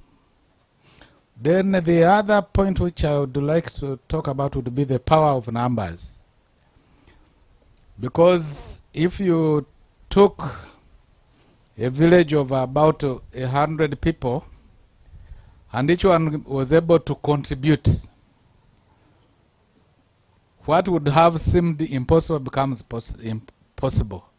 So I don't know whether that organizing of local capacity to be able to, so that it is channeled, I don't know whether that is something which can be sort of magnified. Because if each village was able to do something for itself, then that would coalesce into sub-county and national development. Thank you. Thank you very much for your submissions, and it's interesting that you answered the question that I asked earlier, and maybe Sarah will give you a present, but it was around the representation of the baskets from the launch, that the little baskets represent the individual efforts, but the different community efforts. And when we pour into a bigger basket together, then we are able to develop and have fruit. So thank you very much for taking us back to the launch of this initiative. I'm going to invite Richard. You'll stay there. We'll give you a microphone. Yes. But as, yes? Okay. But as Richard comes in, I would like to recognize the presence of Dr. Moses Isoba, who is the Executive Director of the Uganda National NGO Forum. You're welcome. He's not greeting the people. Yes? He's not greeting the people now. Hello? Yes, this works. Thank you. So I take 5 minutes? Yes. 5 minutes. Okay. I think the comments are well taken because, as you said, we were just sharing first and foremost these papers, because we call them sense-making for a reason. The word sense-making comes from psychology, and it's about trying to create meaning on something that is always occurring. That's what it is. Sense-making is something looks obvious, but it is not obvious. And that is one of the things which is true for philanthropy. All of us, as you remember, during the COVID times, all of a sudden, actually, you know, one thing which is, and of course there isn't enough time, but one thing which is interesting is that when COVID hit and there was a huge pandemic, everybody predicted that people are going to stop giving because they are going to hold on to their things because they don't know when this disease and pandemic is going. But actually, the contrary happened. There was more giving by people all over the world. I remember a story that I saw on TV. All of a sudden, the Liverpool team, the club, and all the team players decided to give laptops and food and what, and giving all over the world became a huge movement. And it came out of a pandemic. And right now, if you go to Uganda, I think Honorable Malamanja here can attest that there was no other time when we saw people giving money to government like they gave during the pandemic. So the thing is that this is an obvious thing that we must understand properly. So for us, the endeavor here, which we are trying to follow with the NGO Forum, was to really unravel this and say, what does this mean from a policy perspective and from others? At some point, we thought we could handle all these things in one paper, but it was clearly not possible. So there are, for example, questions where people had talked about mindset. the mindset, the paper 4 is on mindset. That will be the third seminar after next month, the other month of August, that we shall have. And in that paper, we go really deep and in an interesting ways into the question of mindset and what it means. And now that you have all the papers, I think the next seminar will be easier because people have read a little bit and they can come back to the questions. But I think that on mindset, the thing is that many people are usually divided into two types of mindset: the growth mindset, and then there is this fixed mindset. And how to shift people to understand that they need to build a growth mindset that allows them to be more progressive in the things that they do, I think is the critical thing. And that also talks to the question of Mfunirawa, which Emily talked about, and what it means for giving, that there are those who have thought that, you know, you have to first define what you will get. But we know that the world, the way it's structured today, I mean, that will not take you far, because the benefits that come to us are usually not those ones about what you will get. Michael has talked about the issue of regulation. Do we need or we don't need? I think you've raised interesting points about, is it important to have a regulation that regulates what we have now, which is regulating a pro-social behavior called giving. But, you know, there are also, I think, arguments that you need to look at around which parts of giving need to be regulated. Which ways can you make it better if there is some types of regulation? Not regulation of the pro-social behavior itself, but regulation of the environment so that it allows for that pro-social behavior to thrive. And that, I think, is the question that we are still struggling with. There are many models. The American model is, when you give, we give you. Because the government says you can file returns that show how much you have given, and then you get a tax rebate. So there are all those types of models, which I think we should look at as countries and say, what does this mean? So there is that. But also, when you read the last volume, which is the shadow side of philanthropy, you realize that giving has also been abused in many ways. And some of those who abuse giving don't want to see regulation in giving, because they know that Sydney will catch up with them. So what they do, they want a giving environment that is unregulated. And a giving environment that is unregulated can also be prone to laundering. You know, so there are all these new nuances that we must now be thinking about, because the giving is going on, it's out there happening, but if it goes on unregulated, those parts that need regulation, it may create a crisis for us. So that's what I would say about some of those elements. There are some people who talked about giving and sustainability. I think giving is one of those things which, as you have seen in the papers, it's been part of social life for ages. What for us in Africa has been the point is that we haven't had a lot of understanding going into this giving and documenting it and making it empirical and counting it and doing. That's what we are missing. But giving as per se has been happening in many places. So that is something I would like to say. Now, of course, there was a point around this whole philanthropy and abroad. I think the people who are really focusing on philanthropy in Africa are many. Right now, there is a huge community of researchers who are looking at issues of African philanthropy. And the reason they are doing that is because we must really locate African philanthropy within the larger rubric of discussing philanthropy. We are not going to run away from the term, because some people may want you to run away from the term so they own it. Okay? So we have to continuously say, how can we expand this notion and understanding of philanthropy? At some point, philanthropy is sometimes defined as for rich, white, old men. But we know that this rich, wild, old men is no longer a true identifier of philanthropy. There are so many black women, young, who may be giving philanthropy, which could be the opposite of the other one. And so the need for us to expand and understand that becomes important. And that goes down to, we are starting to develop a paper on gender and generosity.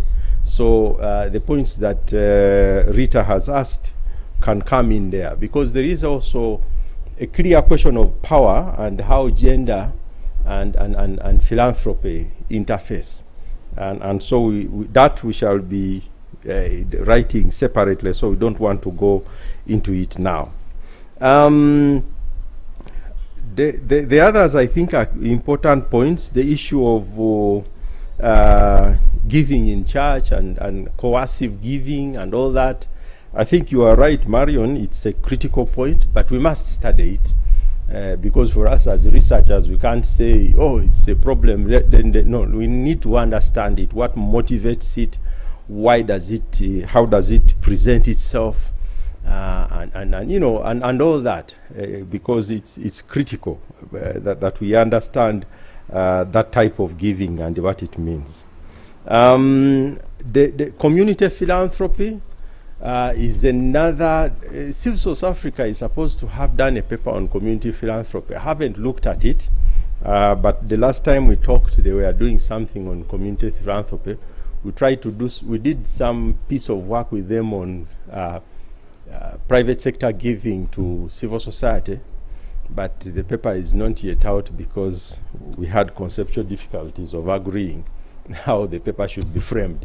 But there is a lot that is happening there, and I think the area of community philanthropy, as you have said, Mulindwa, is critical for us to understand, because it's clear that there's a lot out there that's happening that's not documented. There are several influential people who are giving in different ways that we need to document. There are people who want to give but need to sort of have a clarity before they start giving. All those kinds of things. If you look at other countries, like, for example, the US, everybody who gets out of public office, what do? They create a foundation, Clinton Foundation, Obama Foundation, every president has a foundation. Why? Because in a sense, for them, it's a natural transition between, yes, I have finished with public office, I must give back. And maybe it should be a natural transition, even us as executive directors. When you finish your role, you should be giving back.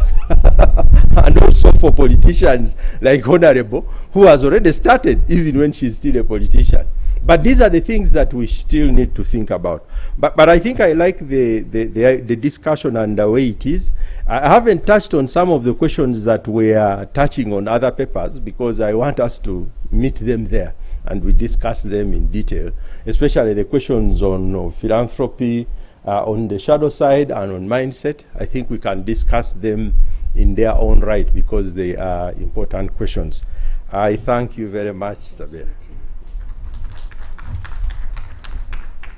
Thank you very much, Richard, for responding adequately.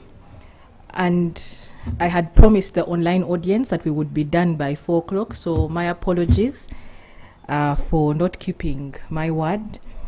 But without wasting any more time, I'd like to invite our guest of honor, Honorable Flavia Kabahenda, who is the chairperson for the Gender, Labour and Social Development Committee of the Parliament of Uganda. She's also the founder and advocacy advisor of the Uganda Parliamentary Forum on Social Protection and a woman member of Parliament for Chegegwa District.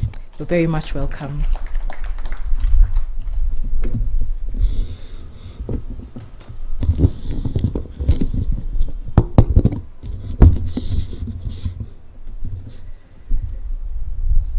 The Secretary General for National Resistance Movement, the CEO for the NGO Forum, the chairperson of the National NGO Forum, the CEOs of the different organizations here, Center for Basic Research, Giving for Change Alliance, the development partners who are here, who have come to support this cause, the media, the online audience, ladies and gentlemen. Allow me to most especially recognize my constituent who is here, Dr. Sekimpi. I want to recognize you especially. And I am Kabahenda Flavia Rwabhoro. I represent the people of Kyegegwa district, and I chair the Committee on Gender, Labor and Social Development. I want to thank you for inviting me to this very, very interesting discussion, and to also honor me with being the guest of honor on a subject where actually I was trying to fight between the past and the present. Allow me to start with this very interesting discussion that happened today, I think yesterday, in Kabale at the university, where there was a symposium, and most politicians were accusing the religious leaders for promoting corruption through fundraisings in churches. And that a section of politicians from Kigezi region have accused religious leaders of turning places of worship into platforms to promote corruption by establishing several thanksgivings and fundraising ceremonies targeting politicians and those to whom they offer front seats. So while we are battling with this, there is also that. And therefore, it's a complete balancing act that we need to struggle with. And so, as we delve into this discussion, we need to know what is happening, how people are giving, whether it is coercive or voluntary or responsive giving. All those will be questions for us to dwell with. But I would like to share with you what I think. So my speech is going to be labeled with the rural woman of Kyegegwa, the legislator, and maybe the guest of honor for the honor you gave me. But I think philanthropy comes not from an obligation or a mandate, but from a feeling, a desire, and a responsiveness from individuals, not only to create wealth, but also voluntarily to care for their country, for their communities, and their fellow citizens without any undue reliance on governments or bodies or institutions. It's of course a diverse element of society to be generous for the good cause. You remember that it is a traditional part of our fabric as humanity, because since our childhood they told us to give or to share was a good thing. Actually, they told us in church that to share was to care. And so we grew up with that. They even chose to take us to early childhood education to teach us how to share. Because when you are mommy's boy, then you know that everything belongs to you. So they used to take us out to those early childhood development centers to teach us, among other things, how to share, how to give, how to keep with others, and not to be selfish. At a time when the cracks of social injustices and racial inequity have reached a breaking point and have given way even to the wrath of COVID-19, when democracy disintegrates and social divides reach a point of no return, because I'm a teacher of English and literature and my husband is a teacher of mathematics and physics, we have already disintegrated. Me, I'm on strike. For him, he's enjoying. because he's expecting. So very many things are coming around to disintegrate us and divide us, and it seems it is all the time reaching a point of no return. So this carries a potential for charity, generosity, benevolence, and philanthropy, and sometimes zakat, as the more important than ever in reshaping and reimagining a future that can offer a second chance, a future that can offer opportunities, a future that can offer equity and justice for all as the only society's risk capital, and this SDGs leaving no one behind notion. You know how we used to support each other at burials. Whenever someone lost a person in their family, people would come with food and any other items. Today, they sit and wait for you, the bereaved, to give them food. And when they don't eat at your burial, at a funeral in your family, you know what they will say. What kind of funeral was that one? Where we did not even eat. And yet the opposite was true in the original. And so we are battling with a number of things now.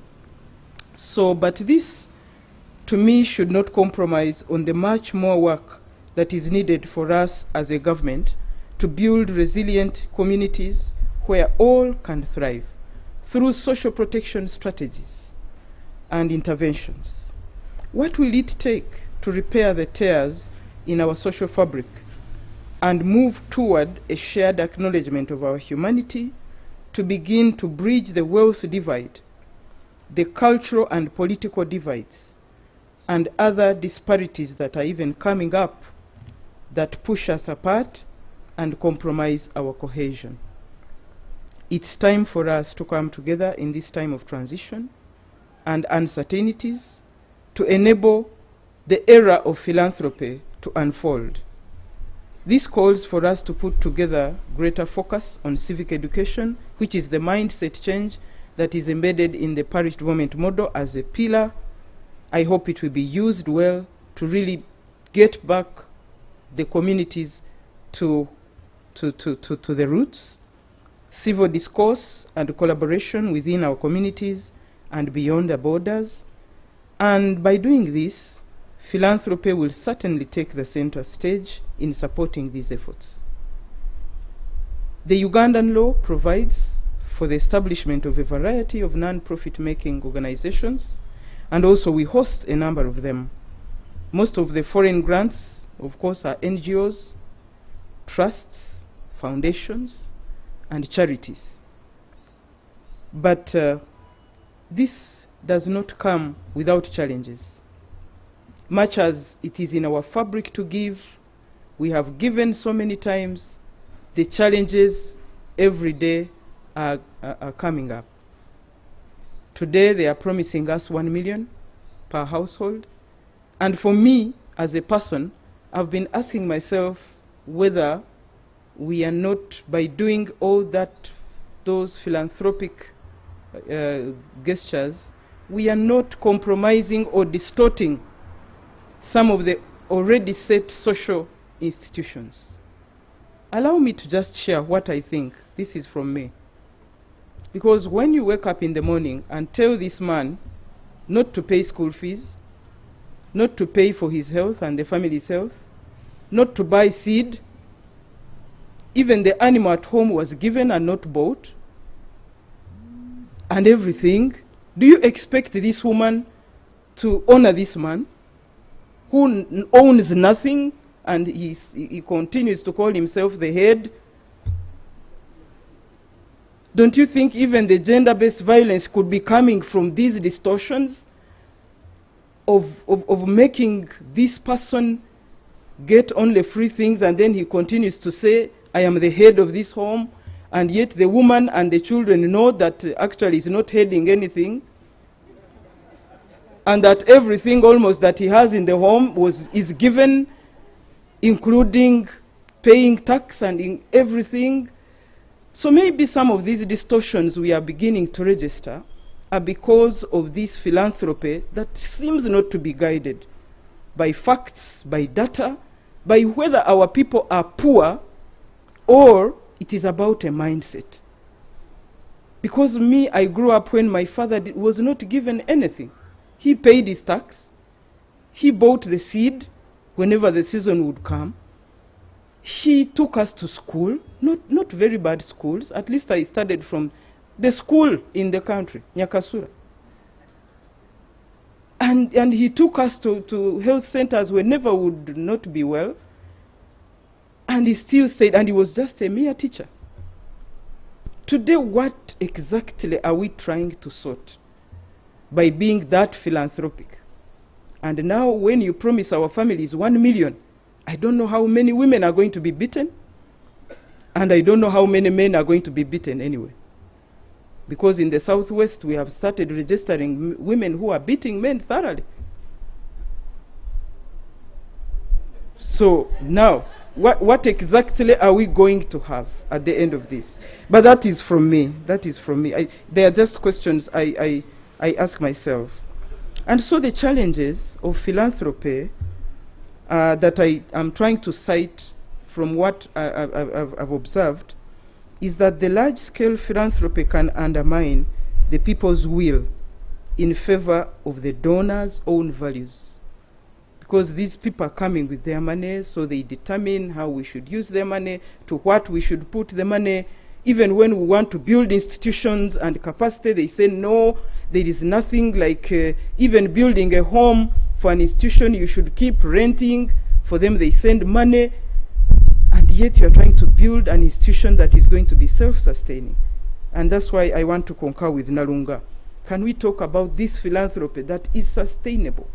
Why should you continue to support me as a donor, and then you want me to keep in rent so that 2/3 of the money is in administration and not in building institutions, so that tomorrow I may also stand on my feet and continue to do the philanthropy that you have introduced me to. Philanthropy without changes in public and social policy on problems like hunger, like homelessness, illiteracy, health, will continue to exist. So we are better off working with the policymakers and the regulatory frameworks to strengthen this philanthropy, or else the philanthropy will continue to be just a pinch of salt in an ocean. Because if it is not backed by policy, then we are going to continue to do things but which are not going to create impacts. And then that won't be very strategic philanthropy. The non-transparency and undemocratic decisions of philanthropists, I think, tend to pull back the whole idea of philanthropy. Of course, I already alluded to the fact of distortions in communities. As for people to say those who are giving are the rich. For people to even claim that the rich must give us. For people to think that you are rich even when you are not. Today as we talk, 54% of the population of Uganda are people below 18. That's a dependence population, dependent population. Now when you put 3 or 4 million older persons, and then you put 2 to 3 million people living with a disability, then we have a burden of 60+%. Look at your family. When they know you have a job, and then they put a wedding meeting and you give 50,000, you know how you'll be booed. Like, what is it he has given? When he has a job? When he earns all that? And so those distortions where people now think that they should be given because you have is a bit coercive. For us as politicians, I think in my recent campaign, I had only 2 people who gave me some fuel. I went to a campaign rally, and then after talking, I was fidgeting to see whether I can give them some drink, and then that man stood and said he was a Muhima. You know, those Muhima are very, very confident. They own that esteem. Said, no, don't give them the drink. Actually, I'm going to top up on the money you are going to give us so that you can put fuel and continue looking for your votes. you know, it was 1 in a million. Otherwise, wherever we go, you are expected to give a way forward. You can speak and speak and speak until Ankole gets a king, but at the end of the day, they will say, now what is the way forward? And so that is when the distortion comes about. Because what I saw in the US, especially when Obama was running for his first campaign, was that people were donating to him. You know, every household was putting something out of a voluntary, it was not out of coercion. But people were sending him money, especially the blacks who are in US. They were saying, we must win this, we must win this, and they would give a lot. And I don't know whether he was burdened with the campaign. But today, that distortion of a philanthropy has come about. Sometimes philanthropy is not just giving. Richard already said, it can be money laundering. Some Ugandans have sat somewhere and decided to collect money from us through beggars. They are creating the beggars. They are creating the street children so that they can continue to collect money from Ugandans who do not seem to understand this. I have been with my committee in the discussion on these children on the streets, and our report is ready. Immediately the House opens, we are going to give you overwhelming things.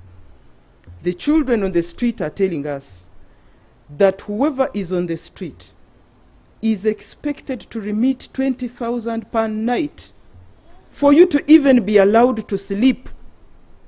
20,000. So the more children you have on the street, the more money. So these children work out. They have even decided to rent babies because babies seem to appeal more to those who are philanthropic. So they go to homes and hire babies to carry so that you can feel for them. And so if you had 20 children on the street, that night 400,000, in a month how much money? And where does this money go? And who declares it? So somewhere there are people who are sitting either on computers or somewhere in hotels or somewhere in lodges and waiting for these remittances.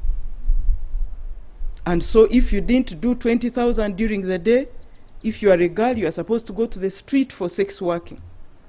It must be topped. You must do whatever it takes. Or you go to the street to steal someone's phone so that you reach 20,000 and you are able to pay for that night. And we are here thinking we are philanthropic, when other Ugandans have decided to take advantage of this philanthropy.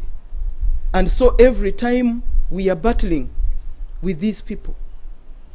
When we went and discussed with the Karamoja region, where people think Karamoja has the largest number, which is not true, on streets, because on every street, the indigenous children are the largest number. Here in Kampala, the largest number on the street are Buganda region. When you go to Mbale, the largest number on the street are Bagisu children. But when you see them dark, you think they are Karamojans. They are not. Actually, Karamoja on every street is number 2 in number. The indigenous are the largest number. So it is a matter of national concern. It's not a Karamoja matter. But the parents in Karamoja were saying, leave our children on the streets. For us, we are poor. For them, they continue to sleep as their children suffer here on the streets, which Karamoja was not in the past. Karamoja has a history of migrating, but they would migrate to work, and it would be the adults to migrate, not the children. Today, because certain people are taking advantage, they are pulling these children here so that they can get money at the end of the day without working, and you see them in suits and latest lifestyles, when actually it is I and Rita who gave our 5,000 to this child, and it ends up in someone's pockets, someone who strong but doesn't want to work, And so as a country, as we engage in this discussion of philanthropy, we need to know. And I want to support the person who says we should regulate. Somewhere we need to regulate. Because when we stop people from being naive in philanthropy, then you may attract a problem. Because this money that is laundered every evening may be the one that is causing insecurity in the country. You can never know. Maybe it is sponsoring some radicalization somewhere. Maybe it is sponsoring those bar hitmen and those who pull off our window facilities at the cars when we are in traffic jam. So we cannot take this for granted. It is a security issue. So we cannot simply call it philanthropic, let the people give, when you don't know that the person you are giving is the one that will come to your house at night to shoot you or on the street. So it can sometimes support or finance, facilitate illicit trade. It can facilitate insecurity.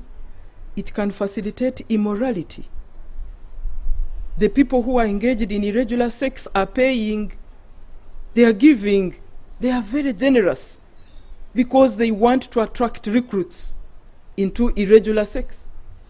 Homosexuality, lesbianism, now those who are going with animals, people are being given heavy monies and they think that these are philanthropists.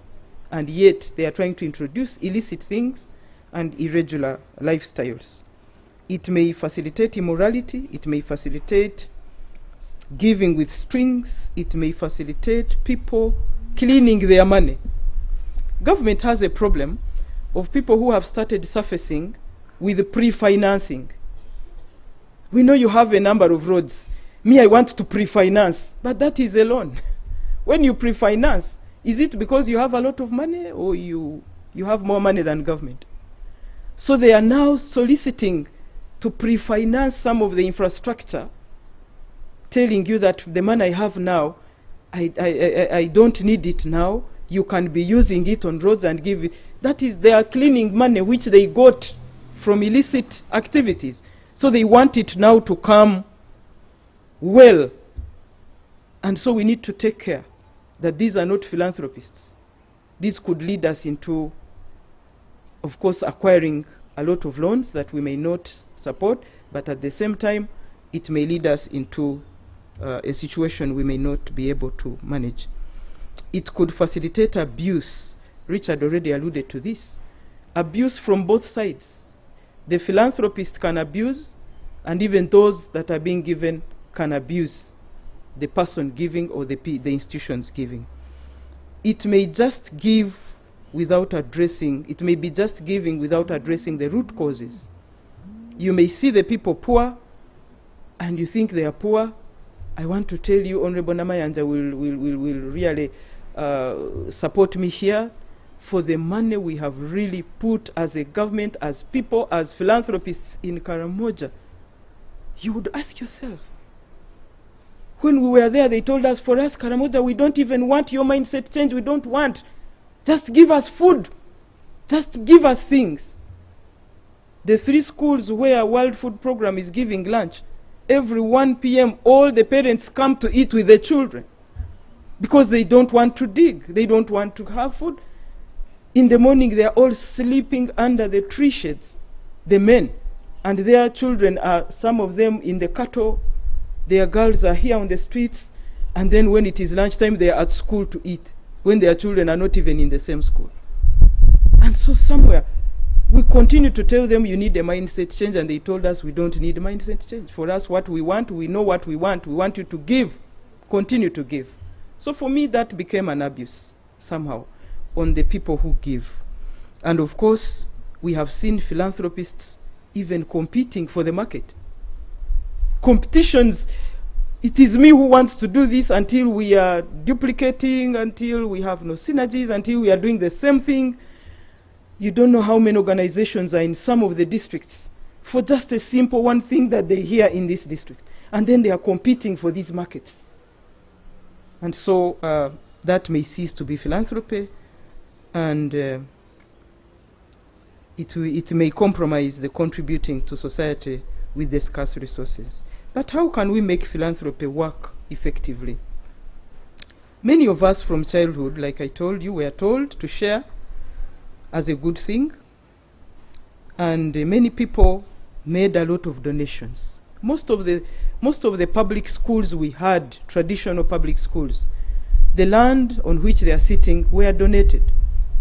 Government did not buy, either by churches or individuals. Even some of the faith-based organizations are sitting on land which was donated. Schools, health institutions, and faith-based institutions. And it's traditional in our fabric to give. Philanthropy, however, is complex. And creating a philanthropy strategy that truly works requires a clear choice of interventions and what you will face along the journey. As a genuine philanthropist, that you aspire to make impact, and then at the end of the day, you find out that you are just putting a drop of salt in the ocean. We need to gain strategic clarity and articulate your personal definition of a successful philanthropy. I think it goes back to who defines. Is it the person? Each philanthropic arrangement defines its own successful philanthropy, or it's time now that we define it together according to the values.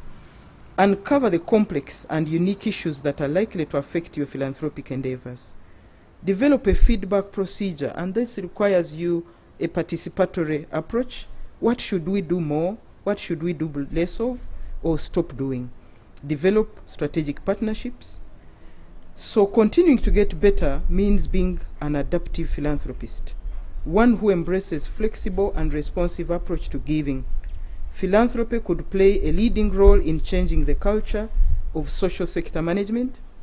They could even spearhead the evolution of philanthropy from private acts of conscience into a professional field.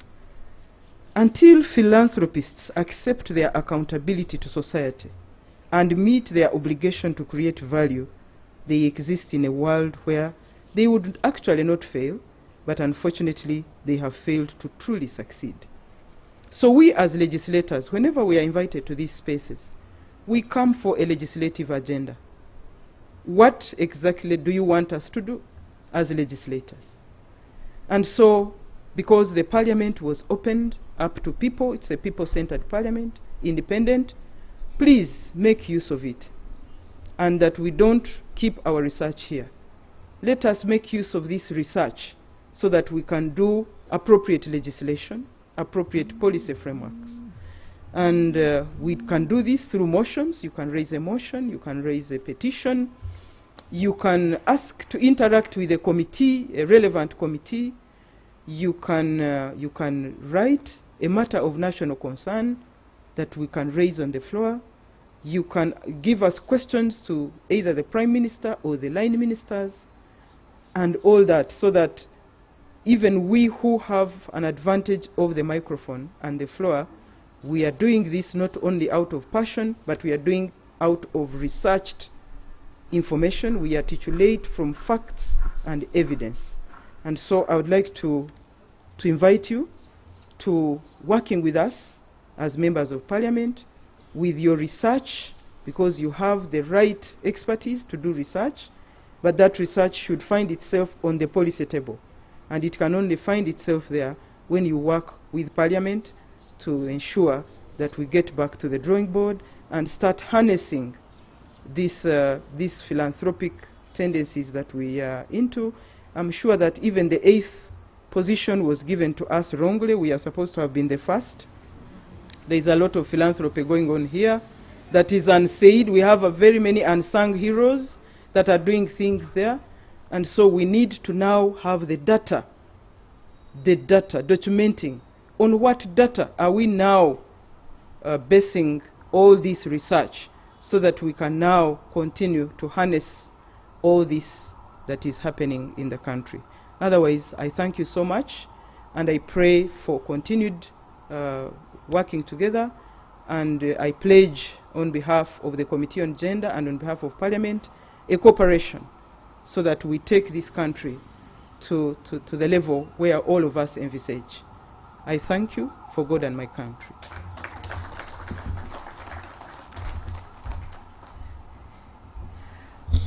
Thank you very much, Honorable Kabahenda, for those interesting remarks. I was looking for the right word because usually we have guests who either have their speeches written or, you know, or just come and present. But it's beautiful that your thoughts have been marked into the content of the conversation today, but also very much in the context of the discussion that we are having today. So thank you for honoring our invitation and being an ideal guest of honor. Thank you. A lot of your remarks were hinged on laundering and the Financial Intelligence Authority, and the executive director is around. And so I'm going to ask, because if you look at your programs, the closure is supposed to have been the duty of CBR and the Uganda National NGO Forum, but I've been asked to delegate the closure to the Financial Intelligence Authority, so that you don't go away with a heavy heart in case there are things that you would like to say. So you please indulge us as you will be giving us closing remarks. But as we get into the last phase, I'd like to invite the Executive Director of the Uganda National NGO Forum, because we are now going to launch the SENSE papers. And to guide us in launching, we will have the Executive Director of the Uganda National NGO Forum, not to give us instructions, but please join us. We will also have the Executive Director of the Center for Basic Research. Please join us. We will have Honorable Flavia Kabahenda, who is our guest of honor, also joining us. We will have the Executive Director of the Financial Intelligence Authority. And finally, we'll have Mr. Richard Sewachirianga, who has done these papers justice. So you're welcome to the launch event. How it's going to work is each of you will hold, Emma will give each of you a pack, which is specially designed. I don't know where Sarah is. Would you like them to be on the podium or down? Down? Podium. Okay, so let's come to the podium, and then I'm going to down. Oh, hey! Oh, Richard has. So I was looking for Honorable Rose Namayanja, but she had moved, so I assumed that she had left while I was blinking. But Honorable Namayanja, please join us.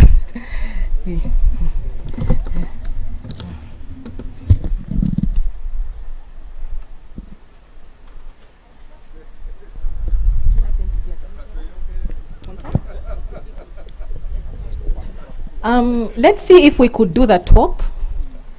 Is it possible for us to go up? You can do the top. Yeah. Ladies and gentlemen, can you go up? Let's try.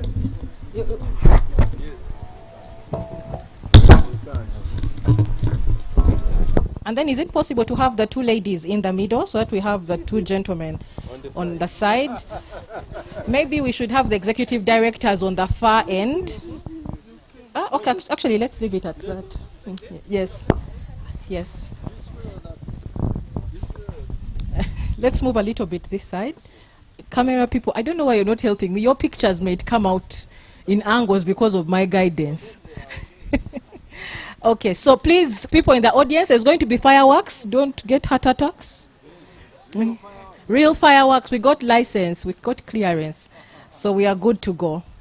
And so I'm going to hand the microphone over to Honorable Flavia so that you can declare the SENSE papers launched.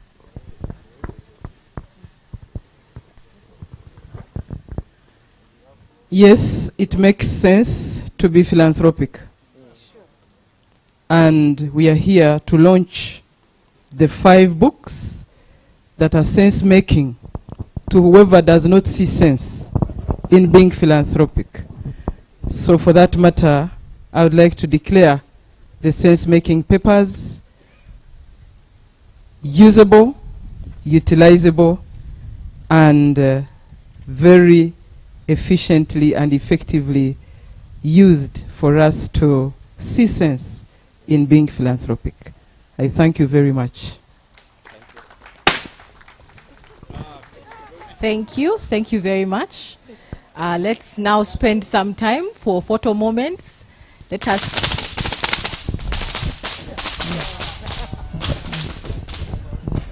Yes. So let's take pictures, and I hope... Is that enough?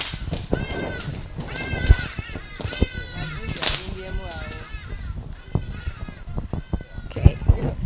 Do we have enough pictures from the camera crew? Okay. So thank you very much, ladies and gentlemen. I will request the Executive Director of the Financial Intelligence Authority to step back for his noble duty as we close this event. Thank you very much, Honorable Rose Namayanja, for joining us.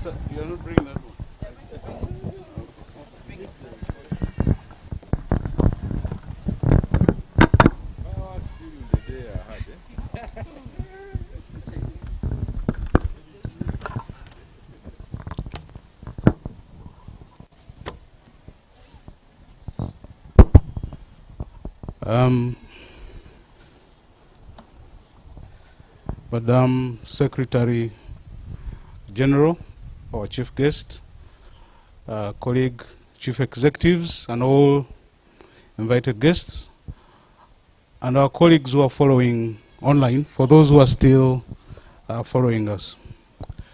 I will not have gone back with a heavy heart had I not been given the opportunity to speak. Actually, during the time slot for discussions, I wanted to say one or two things, but having heard the views of others, I chose to keep quiet, because sometimes it is it's not often that occasions arise where you feel no need to speak, so that you take a back seat and learn and listen. And this was one such occasion where I was more interested in listening to the views that were being espoused.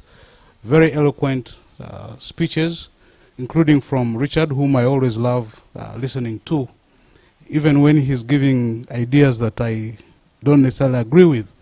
But at least I will enjoy listening to him. So I thank you all for the various contributions that you have made to this occasion. When I received the invitation, obviously I put in my mind that I'll come because of philanthropy, because I have an idea about what philanthropy is. But my ideas about philanthropy are the straitjacket ideas about philanthropy, because I have in my mind a definition of what philanthropy is. And then we have other things that may look like philanthropy. If you're benevolent, if you're in an institution that is involved in an activity that will otherwise qualify to be charitable, will you call yourself a philanthropist? If you help one or two people off the street, is that philanthropy? Or does it amount only to causes, support to causes, as opposed to individuals? So those are all various ideas that we have about what philanthropy is. But towards the end, it got very interesting when it got to issues about money. Then I become extremely alert, because that is now where my specialty comes in. And one of the issues that our chief guest talked about that was very key to me was this idea of people coming, saying they have money and they want to give it to us. Loans, grants, no interest loans. And then you say, but this is not in our master plan. We have debt ceilings that we don't want to cross. But somebody's saying, pushing it down your throat, say, we have this money, we want to give it to you, no conditions, no strings attached. Then you ask yourself, but what is motivating this person? What is driving this organization? And always, in scenarios like this, you have people locally pushing for that agenda. So it is a very strange phenomenon where we're not the ones looking for the money, but people coming and saying all sorts of things, clever things, very clever people. So want to do roads, want to do business parks, want to do all these things. And then we are put in a situation where we have to do due diligence on these people that want to give us this money. Now, will that qualify to be philanthropy? I don't know. They just want to give us money. Say they have the money, they're rich, and they want to improve the lot of we the Ugandans. So that is what is happening in our society. So, Madam Chief Guest, thank you very much for your very important speech, because we indeed, like Isabella said, many times we have chief guests who, because they're who they are, then they say things which are not in tandem with the occasion, but then you must applaud them. But on this occasion, when we did applause, it's because it was well deserved, and for that we're very grateful. And so, with those remarks, it's not often that I get opportunity to declare a gathering like this closed. So let me take that opportunity to say we are closed, and safe journeys back to your respect. Thank you very much.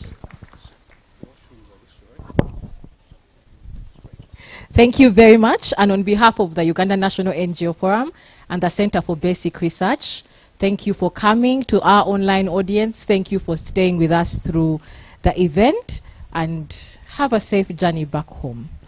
Thank you.